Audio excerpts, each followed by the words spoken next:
Good afternoon दोस्तों, मैं हूं आरजे रवि और आप सुन रहे हैं गुरुवाणी कम्युनिटी रेडियो 90.8 एफएम। और आज मेरे साथ मेरा नाम संजीव है।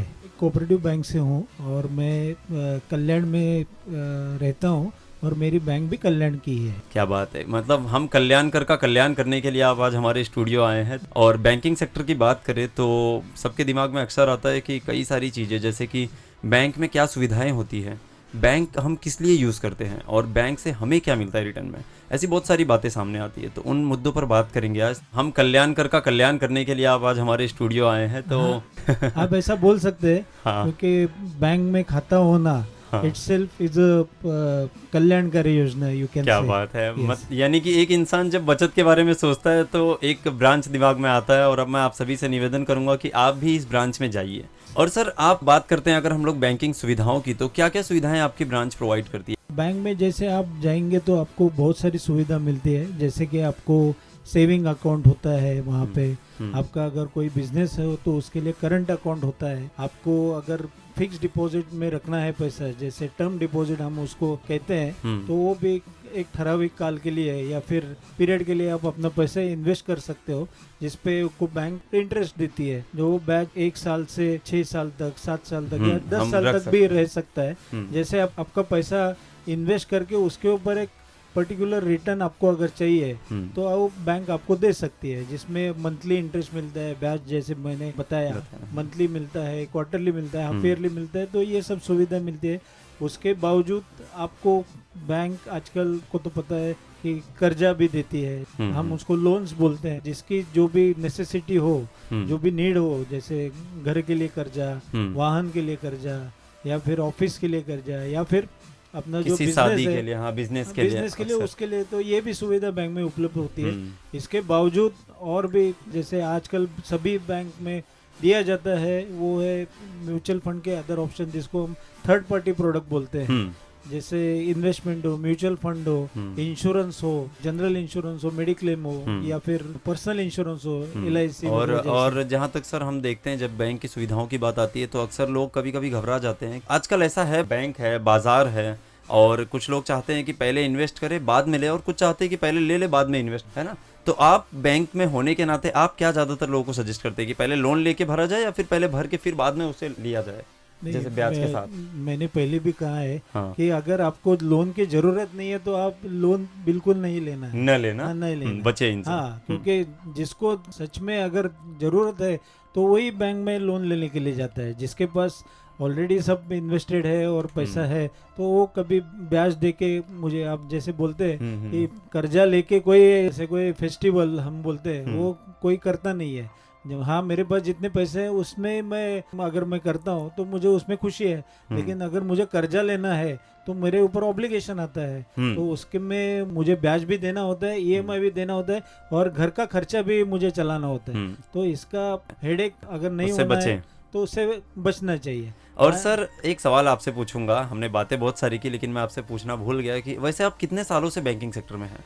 मेरी बैंकिंग एक्सपीरियंस 34 इयर्स की है। क्या बात है, मतलब 34 इयर्स। अगर हम पीछे जाएं फिर से तो हम 1990 में खड़े हों अगर? यस सर, मेरी पहली जो बैंक है, मैंने आई जॉइन दैट बैंक इन 1994। और 1994 के और आज के बैंकिंग दौर में सर, आपको जो डिजिटलाइजेशन एक बीच में आ गया संबंध, वो कैसा दिखा? 1994 में हम लोग, एक ही बात मैं सादे बता थे, दूं, हाँ। हम लोग मैनुअल बैंकिंग करते हाँ, थे। मैनुअल बैंकिंग थी पूरी। लेकिन आज अगर आप देखते हो तो सबके हाथ में एक फोन। चीज होती है, मोबाइल।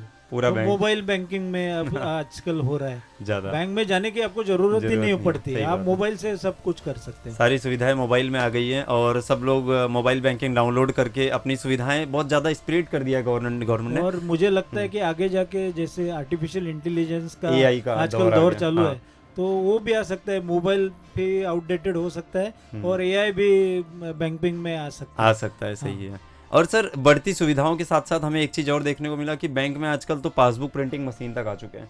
तो कहीं ना कहीं ऐसा लगता है आपको कि मतलब आप ये बात मानते हैं कि कर्मचारी का होना और ऑटोमेटिक मशीन्स का होना, ये दोनों चीज़ें एक साथ में चलेंगी या फिर भविष्य में कुछ इनको भी रिप्लेस किया जाएगा, ऐसा कुछ है आगे? नहीं, इसका कारण एक ही है कि आजकल जो पॉपुलेशन है उसमें 70-80% जो अकाउंट होल्डर होते हैं वो टेक्नो सेवी होते हैं, जिनको बैंक में आना पसंद ही नहीं है। हाँ, लाइन भी जिनको नहीं लगानी। मोबाइल पे हाँ। सब स्टेटमेंट चाहिए, जिनको इंटरनेट बैंकिंग चाहिए, जिनको डिजिटल बैंकिंग चाहिए, वो तो आते नहीं है। नहीं। तो उसके वजह से क्या हो गया कि बैंकों में आजकल जो स्टाफ होता है उनको ज़्यादा काम बैंक में नहीं होता है, उनको बाहर जाके बाहर का बिजनेस लाना होता है। तो ये हाँ। एक बहुत बड़ा एक बदलाव बैंकिंग में आ बदलाव गया आ है गया है। कि बहुत सारे बैंक के जो मैनेजमेंट है, बोर्ड है, हम्म। तो उनका एक्सपेक्टेंसी ये रहता है कि आप बैंक में कुछ काम ही मत करो, बैंक का काम डिजिटल बैंकिंग है, उसके वजह से हो रहा है, आप तो आप मार्केटिंग मार्केटिंग करो और बैंक के लिए बिजनेस लेके आओ। क्या बात है, मतलब एम्प्लॉयज़ पे भी एक ऐसा अटैक आजकल आ चुका है, एक प्रेशर आ चुका है कि आप जिस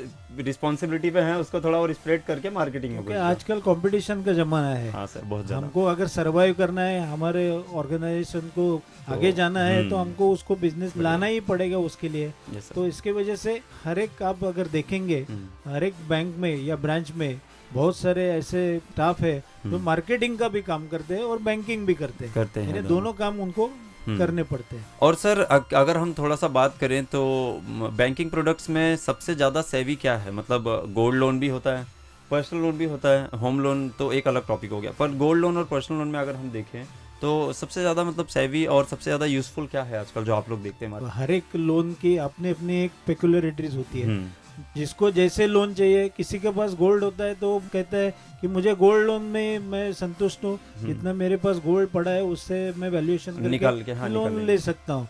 अगर मेरे पास गोल्ड ही नहीं है तो मेरे पास ऑप्शन बचता है पर्सनल लोन का।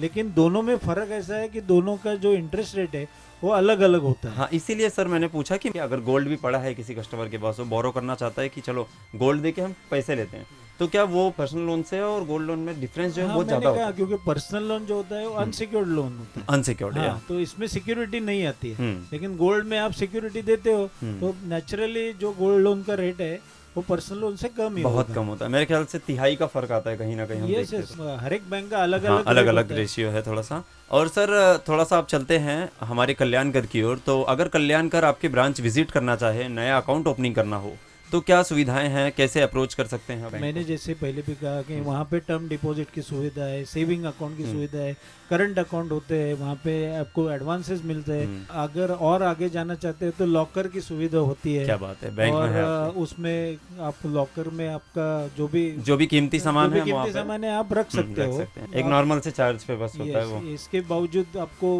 थर्ड पार्टी प्रोडक्ट जैसे मैंने कहा इंश्योरेंस वहाँ पे मिलेगा, इंश्योरेंस, म्यूचुअल फंड अदर मिलेंगे। इन्वेस्टमेंट में और आप कोई कर कोई बैंक में तो आजकल डीमैट अकाउंट की भी सुविधा होती है। हाँ, वो भी बहुत वो अच्छी भी हो चुकी है। जैसे आपको शेयर मार्केट में इन्वेस्ट करना हो Investment के लिए। तो आपको डीमैट अकाउंट होना आपके पास बहुत जरूरी है, yes। तो वो भी बैंक आपको प्रोवाइड कर सकते हैं। बहुत सारी सुविधा है, यानी आजकल बैंकिंग में इतनी सुविधा मिलती है जैसे आपको कहीं जाना ही नहीं होता है, हाँ, सभी सब आपको काम एक पे ही ही प्लेटफॉर्म पे एक ही हो ब्रांच जा में रहा है। मिल सकता है। यानी मैं सिर्फ आपके ब्रांच की बात करूं तो सर वहां पर हमें पर्सनल लोन, व्हीकल लोन, क्या क्या प्रोडक्ट आप लोग प्रोवाइड करते हैं लोन्स में? लोन्स में मैं पर्सनल लोन दे सकता हूँ, मैं घर के लिए हाउसिंग लोन दे सकता हूँ, मॉर्गेज लोन दे सकता हूँ, व्हीकल लोन जैसे आपने बताया वो भी दे सकता हूँ, और उसके बावजूद एजुकेशन लोन है, एजुकेशनल लोन भी है, क्या बात एजुकेशन है। लोन भी दे सकता हूँ, कमर्शियल लोन में जैसे ओके। वर्किंग कैपिटल है और शॉप के लिए किसी, सीसी हाँ। है, शॉप परचेस करना हो, प्रॉपर्टी लेना हो, प्रॉपर्टी परचेस तो ये बहुत सारी सुविधा है। सबसे एक बात जो जरूरी है, आजकल बैंकिंग में जैसे मैंने कहा डिजिटलाइजेशन के लिए बहुत बढ़ावा देते हैं, या फिर डिजिटल बैंकिंग होना जरूरी है। लेकिन उसके बावजूद भी एक बैंक में अच्छी बात यही होती है कि आप बैंक में जाएंगे तो आपको एक वार्म वेलकम वहाँ पे मिलता है। वो वार्म वेलकम के वजह से बहुत सारे जो सीनियर सिटीजन होते हैं या फिर बहुत सारे जो हाउस वाइफ या फिर रिटायर्ड लोग होते हैं, तो उनके लिए बैंक में जाना एक बड़ी अच्छी बात होती है। जैसे वो बैंक में जाते हैं तो उनको वेलकम किया जाता है, उनसे बात की जाती है, और उसके प्रभावित होके वो बैंक में ज्यादा से ज्यादा अपना पैसा रखने में दिलचस्पी रखते हैं। और सर बस आपने बहुत अच्छी जानकारी आज हमें दी, लेकिन सर अभी भी मेरा एक सवाल आपसे रहता है कि कम्युनिटी को, कल्याणकर को आपको क्या एक आखिरी संदेश देना चाहेंगे जो उनके लिए लाभदायक हो बैंकिंग सेक्टर में? मेरी एक ही सबसे मेरा संदेश बोलिए या फिर मेरी रिक्वेस्ट है कि आप ज़्यादा से ज़्यादा पैसा बचा सकते हो और बचाना चाहिए। अगर आपको पैसे रखने हो तो bank is the best option for you, क्योंकि बाकी सब जो ऑप्शंस है वहाँ पे थोड़ी रिस्क होती है, लेकिन बैंकिंग में ऐसा नहीं होता। बैंकिंग में आपका पैसा अगर आप रखते हो तो वो सेफ है, क्योंकि उसके ऊपर बहुत सारे अथॉरिटीज होते हैं, बैंक जो सिस्टम्स होते हैं, जो ऑडिट्स होते हैं, उसके वजह से आपका पैसा बहुत ही सेफ रहता है। बहुत सेफ होता है। हाँ। बहुत सही बात आपने कही सर। धन्यवाद सर, आपने हमें ये जानकारी दी, और मैं भी आग्रह करूंगा कि हमारे कल्याण कर आपके ब्रांच में जाएं, खाता खुलवाएं अपना और अपने पैसे की बचत को पूरा सुरक्षित रखें, क्योंकि उनके पैसे पे हक तो उनका ही है, लेकिन कभी कभी वो भूल जाते हैं कि उनके हाथ में जो कैश है वो चोरी हो सकता है, उनके घर में जो रखा हुआ गहना है वो भी चोरी हो सकता है, लेकिन अगर वो बैंक में हो, लॉकर में हो, तो वो सेफ है। संजीव जी धन्यवाद, आपने बहुत अच्छी जानकारी दी आज हमारे लिसनर्स को। और गाइज आप सब कहीं मत जाइए, अपने अकाउंट को स्टेबल रखिए, सेफ रहिए और सुनते रहिए गुरुवाणी कम्युनिटी रेडियो 90.8 FM, आवाज़ कल्याण करो की।